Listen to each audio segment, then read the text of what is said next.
You're listening to Convenience Matters, brought to you by NACS. We'll talk about what we see at stores and what the future may hold for our industry. The unique part of the convenience store industry is retailers help each other. The same is also true with suppliers. They seek to make each other better, and that makes our industry better. That's going to be the focus of our conversation today. Joining us today is, normally we give titles. We're just going to say industry icon.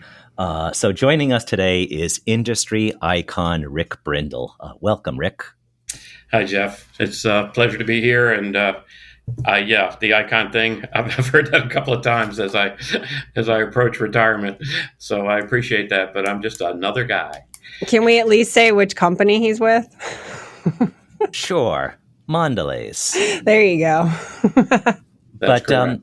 I think that's just a good setup, and a lot of times just how do we talk about who we have on. So Rick, if you can just kind of give us kind of a rundown of how you wound up in this business in the focus on retail. Well, in my family, you either got into the grocery retailing business or you became a cop. That was kind of the career path of a Brindle. I'm the oldest of six. My dad was a grocer.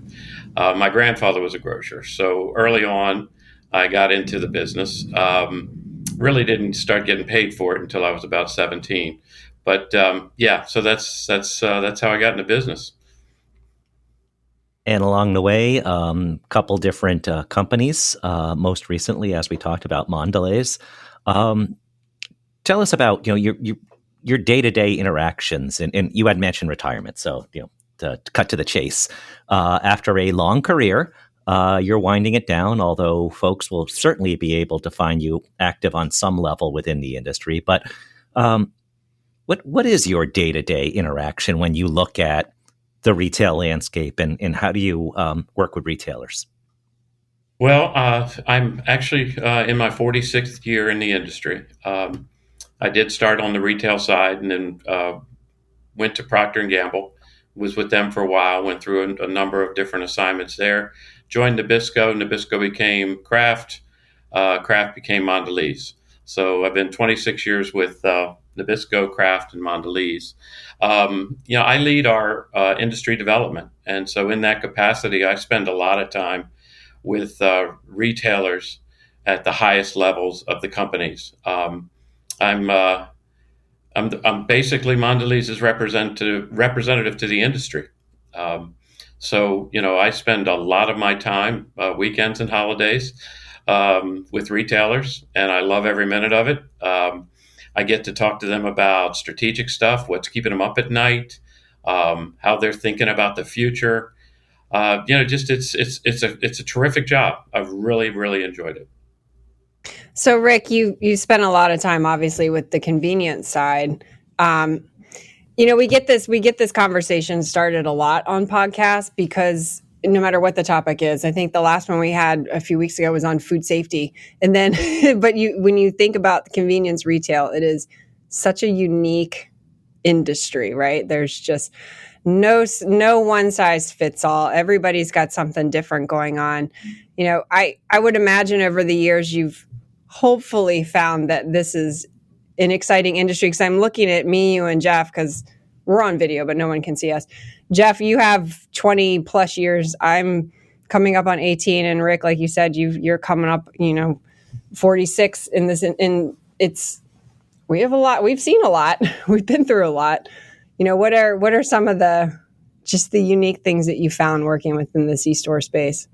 I just have really enjoyed every minute of convenience. I find the convenience community to be exactly that, very much a community. They're highly entrepreneurial, highly collaborative. They've got a great kind of can-do spirit, and it's fun. It's fun. For several of the years that I've been doing this role, I wasn't involved in convenience, and I would see where my brethren would get into the convenience side, and they didn't want to get out. They would turn down new assignments right and left, and I always wondered what the heck goes on over there. But it was love at first sight when I joined the convenience industry. It's just great folks, it's also, when you think about all of the verticals within retail, and I won't go down the list of them, but it's very hard to enter other verticals. I mean, grocery is very difficult. Drug, incredibly difficult. But you know what? If you were in your early 20s and you wanted to get into retailing, you could get into the convenience business, and that's one of the things I love about convenience. Because, like I said, I mean, I come from I don't know if I said it or not, but I come from a very large family.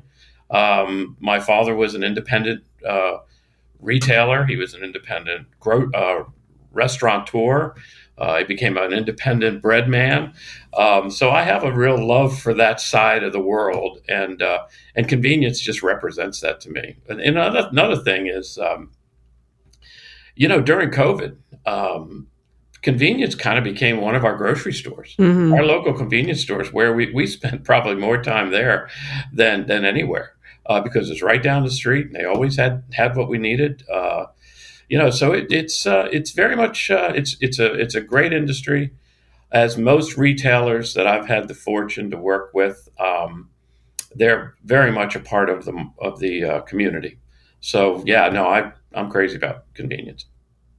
There are a couple words that have come up in our conversation already: relationship, partner, community, collaborate. And that goes well beyond when you think about a traditional relationship between the supply side and the retail side, where it's like, hey, I want you to sell my stuff, and we'll maybe build from there. But when you talk about relationships and community, it's a much bigger conversation. And how do you go to market? You're not showing sales sheets, although I'm sure you do. But if you could give advice to suppliers in the industry, how do they have a different conversation with retailers so that everyone wins? Well, I mean, it's always been a relationship business. I mean, retailing is a contact sport for sure. One of my favorite books, of very few, is a book called The Speed of Trust, by Stephen Covey. And it's not the Stephen Covey, it's actually his son. So I guess it's Stevie Covey. But it's a great book, and it really talks to what I have kind of been practicing all my career, and that is to build the trust with your customers. And it's always been about problem solving for me. It really hasn't been about selling a new product or a new display or anything like that. I've always been really interested in my retailers, my customers, what problems they're solving, what opportunities they're pursuing, how are they trying to gain competitive advantage, and then I want to be a part of that train. Yeah, I can fill out the forms. I can give you the new item. I can do the price changes and the ads and all of that. But that's kind of the blocking and tackling. For me, it's always been about, what's the breakthrough idea? What's the double the business idea? What are you thinking about? How are you transforming so we can transform with you? I've been lucky enough to be associated with brands that actually could transform businesses. So so that's. But yeah, it's always been about relationships for me, and I think the two of you know that. So it's always been. I'm a hugger. I'm a giver. You are. We appreciate that. Yeah, I mean, it's a good point, though. You really have to keep your head on a swivel in this industry and be looking out for what's around the corner. And that's part of, with NACS, that's part of our brand promise, is looking around corners and being able to identify what's new and where the trends are leading. And one of the things I appreciate about you is that I've never tried as many new flavors of Oreos as I have working at NACS, and it's always exciting. And then we always end up going back to the tried and true main Oreo anyway. But it is a lot of fun. And you brought that up, that this industry is fun. And I remember Frank Gleason on stage one year at the NACS show saying that convenience retail is not boring retail. And I think you conveyed that people stick around in this industry a long time because we're not bored. No, we're not. And, it's also hard. I mean, it's a hard business. So if you can't have fun, in a hard business, then what the heck are you doing? Yeah. And I think we do manage to have a good bit of fun. And so, yeah, no, it's a great industry. Um, and yeah, I can't say enough about it. Well, Chris started the conversation with Oreo, so I'm going to throw just a non sequitur kind of out there. Oreo has the traditional flavor, but they've had a lot of interesting flavors over the years. Is there one that they introduce that you're secretly in the back of your mind saying, I don't know if this one's going to work, but I'll use the word trust. I trust it will be awesome.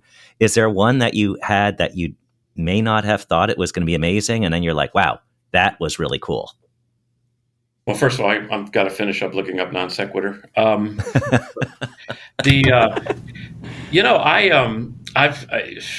First of all, I've worked, like I said earlier, with a lot of brands, and they were fun brands, and they evoked a lot of emotion with customers, with shoppers, and heard a lot of. But there's not one brand that I've worked with that even comes close to the Oreo brand. The emotion that brand evokes is just palatable. I can't go to a cocktail party in the industry or even outside the industry and not hear an Oreo story, which I love. I love every minute of it. And one of the things I've been doing lately is I had some Oreo onesies made, pink Oreo for the girls and a blue Oreo for the boys, and that has been so much fun to give that to our customers, and then they'll always turn around and shoot me a picture. So it's very cool. But no, as far as the limited editions, we call them. Gosh, I can't think of any that I was apprehensive of. Maybe the newest one, toffee Oreo. It was interesting, but it tasted really good. And what they've been doing lately is not just changing the cream, but changing the cookie as well. So they'll put a different type. They might sprinkle it with a certain type of sugar or something like that. So it really accents it. But I would think it was probably the toffee. I can't say that I've tried them all. I do have a method though, because I know most of our consumers or shoppers, they either twist, the Oreo, or I'm a twister, or they go in, full blown. So I always break the Oreo, twist half of it, try it that way, and then eat the other half, full blown. So I can represent all consumers in that respect. Yeah. Well, now that you've had a chance to look up non sequitur, it just means kind of change of pace. But looking back, and as I said, we're looking forward, but all that you've taken in over the last couple decades, is there anything that you might have said, hey boy, I really wish I knew this from the get-go, and here's my advice to anybody just starting in the industry, I would do this way, and I might not have thought that way 40 some years ago? Oh yeah, a lot. A lot of things. Probably, if I were to prioritize it, though, I would have learned the value of a mentor or advocates, because I came from a large family. I was first generation college, and we didn't think about career progress in that respect. We thought about it in terms of just put your head down, work hard, and it'll happen. And it did for a while. But I also realized at some point that it stopped, it slowed down. And I started, looking around, and I learned about the value of mentors. My peers had, advocates that were coaching them and giving them, insights into the business and the next level and strategies, that sort of thing. I was kind of just flying off the seat of my pants, and then also when it came time for promotion, those folks were the same folks that were promoting people. So I always stress, I mentor a number of folks within our company and outside of our company and students, and I try to help them throughout their career, because I feel like that's incredibly powerful. I really do. And I also think that, as we were talking about relationships, and as I'm starting to close in, it's the same cliche. As much as I love Oreo, as much as I love Mondelēz, as much as I love the convenience channel, I'm going to miss the people. It's the people. It's the people that makes this thing work, and it's the relationships that we've established, and the friendships. I have had a great ride, and I've got just a phenomenal amount of wonderful friends. I've worked for some stellar leaders. I've had so many great experiences. Some are back here on the wall that only you two can see right now. I've worked for 3 outstanding companies, and it's just been a great ride. But at the end of the day, it's about the people. It truly is. The people are who create the sales. The people are they're the folks that make this fun, and so that's yeah. I can't say more about that. The other thing I learned, probably around the 15th year, 12th or 15th year of my career, was to use my humor for good, not evil. I had to use it in a purposeful way. So from that point forward, I started using my humor to cut the tension, to increase attention upon, to accentuate a point, and to get to get the audience back in the game. And it was always self-effacing. I would always make it so that it was nobody got hurt. That's one thing I also stress with a lot of my mentees, is that you got to be purposeful in your communication. And I think the other thing would be, I think the best part, what makes a leader great, is their listening skills. It's not what it is certainly at the end of the day how they communicate what they say, but it's more about listening for opportunity, listening for what's not being said, cutting through the mustard in that way. So, it's counterintuitive to think that a great communicator, but it's true. But the best part of a great communicator is how they listen. Yeah. I know. I love hearing about mentors in this industry, because I don't think until I got in this space that I even could identify one. But within the first year or two of being at NACS, I mean, Bill Douglas stands out for me. There you go. As a mentor. Absolutely. Jeff Miller, who also is, not in the industry anymore, but still around. We still get to see him. And then at the recent NACS show back in, October in Las Vegas, Jeff was able to moderate a panel with 2 of those folks and Sonia Hubbard, and speaking to being mentors within this industry. It's such an important part. There's so much knowledge out there and brain power that can be shared. So I commend you for stepping up and recognizing that and being a mentor yourself. Oh, it's incredibly rewarding, and I think in our channel, in the convenience channel, gosh, everybody is just up for that. I mean, it's just that kind of a community. It's so many folks. Steve Lair, Devin Smart. I mean, you could just keep naming names. They're there, and they're very helpful all the time. If I ever have a question, when we were all sequestered in our homes for that year, I couldn't stand it. I just started making phone calls. I just started calling retailers, and I stopped counting at about 250.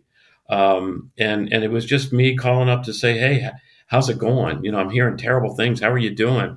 And it was just, I got mentored during those calls. They were, oh no, it's we're going to get through this. It's working out. We're this, we're that. And what was fascinating to me was how many best practices were being trumped, like on a daily basis. What was a best practice on Monday was long forgotten by Friday. They had just rolled through those best practices, and it kind of made it exciting, But it's those folks were just willing to take the call. They were willing to have the conversation. Their hair was on fire, but they were willing to take the call, and that's emblematic of our industry. So, looking at the future, not making you put on looking at the crystal ball or anything like that. Are you asking what his 5-year plan is? No, we're not asking what his 5-year plan is. I got to work on mine first. But what are a couple big things that you think our industry might want to focus on over the next couple of years in terms of these are things that may or may not happen, but we should put attention towards them? Yeah, I think a lot. Frankly, I think you've got we've got some serious headwinds ahead of us in the coming at least year, 2 years. I mean, I'm hearing a lot about recession. I know there's some debate as to whether or not we're in a recession, but certainly let's just say we're not in a booming economy. And you talk about inflation, you talk about supply chain issues, the labor issues, ways of working. The shopper has changed. I mean, there's a lot going on right now that I think is going to transform retail as we know it, even more so than the last 2 years have. And I also think it's going to transform association work as we know it. And so I think we all need to kind of buckle up and be prepared for that. We learned so much about the shopper during the COVID period. We learned their most visceral needs, wants, conditions, and limitations. We knew what they would do, what they wouldn't do, and things that they would do prior to COVID, they didn't want to do anymore. And so we have to use that learning, and it's there. We have to use that learning to transform our businesses. I'll give the convenience channel kudos because I don't think I saw a retail channel pivot more and show their entrepreneurial skill set more than the convenience channel as these learnings kept coming. And then with that, you've got the whole community has changed. Okay, and we're very community minded. And so the whole community has changed. So we know now probably the biggest vulnerabilities of our communities. And one of the things I love most about the industry that I've chosen to be in for so many years is how community minded they are. So we have an opportunity there as well. The ways of working, that has changed your shoppers because they're not driving to work every day. Right. Simply put, they're not doing that. But and your workers, it's the labor issue is not going away. And so how do we fix that? How do we work on that? So, there's just a lot going on that I think we're all going to have to address. And I think that's where NACS is going to play a key role because NACS more so than many other associations that I work with. And it's because of the nature of your membership, has a greater influence on the membership from the standpoint of business development. Every association has a really huge responsibility in terms of advocacy. Capitol Hill, legislative and regulatory, but more so than probably any other association that I work with. And I probably shouldn't say that, so we'll say more than most associations that I work with. You really play a role in the sales growth of your membership. I think we're in the midst of some pretty solid multidimensional transformation. Yeah. And Chrissy, Jared Sheeler was talking the last year as our chair was saying that he's seen more innovation in the last 2 years than he did the previous decade. So it will just continue. And I think our industry has pivoted so much. We need to come up with a new word because we used pivot so often over the last couple of years. So how many more mentees can you take on if somebody said, if all of a sudden you find out that, oh, wow, I got some incoming. You ready for some more mentees? Yeah, sure. Absolutely. I mean, I get energy from it. So I feel like I'm kind of like a boat. The more you use me, the more value I have, or the cheaper I get, I should say. So I'm happy to help our young folks because I think that they're our future in this industry are the young folks, and so definitely want to help them out, and they need help. They really do. Yeah, there's too much institutional knowledge to not share it and give it away, right? Yeah. Well, I mean, yeah, sure. I've just it's just a passion of mine. Always has been. So, yeah, you can ask around on that one. So, what is next? A chapter's going to be finished, but I assume that we'll be seeing you around within the industry on some level, at shows or something like that over the next couple of years. That's like the number one question that you get asked when you announce, right? And I will say this: I am going to attack retirement the same way I've attacked every new assignment in my career. I'm going to, assess the situation, develop a plan, execute the plan, and try not to piss off my boss in the process. So I don't know what it holds, but I do know that I'm not a golfer. I've got a bunch of hobbies, but I'm not sure that I have enough. I'm going to want to give back at some point. I'm going to want to add some value, help some folks out. I've thought about and probably, sit on a couple of boards. That's something that comes to mind because I do enjoy, I should say, board work. I think there's a lot of. One of my favorite things is strategic development, understanding, the marketplace and that sort of thing, and solving problems, as I mentioned before. So that's something. Beyond that, I've had a couple of folks very close to me ask me to, try to think about books, writing a book or two. I think I got to read a couple before I write one. but I do have some, as you've probably picked up, I do have some points of view, and I, maybe I'll play that one out. But really, what I want to do is take about a 6-month nap. And a well-deserved one. My wife has been so patient over the years with my crazy calendar, and I know she wants to do some travel. And honestly, so do I. I'd love to do some travel on my time and my dime, And so I kind of convinced myself that all the travel I've been doing over the years was, if I tacked a day on here or there, that was good. Well, it's good, but it's not enough. So I want to go immerse myself into some cool travel with my wife, my best friend, and we're going to see where that takes us. Some of that will be tennis championships, I imagine. So if you're watching Wimbledon or something like that, it's going to be like, that guy looks just like Rick. And it's like, well, that's because it is. Well, I think I must have told you one of my bucket lists. In fact, my only bucket list is to go to every major. That would be so cool. I've been able to go to a couple of them, and I went to the Laver Cup in Prague a few years back, and that was really cool. But yeah, I look forward to going to the Australian, to Wimbledon, been to the French, been to the U.S. So yeah, have some fun.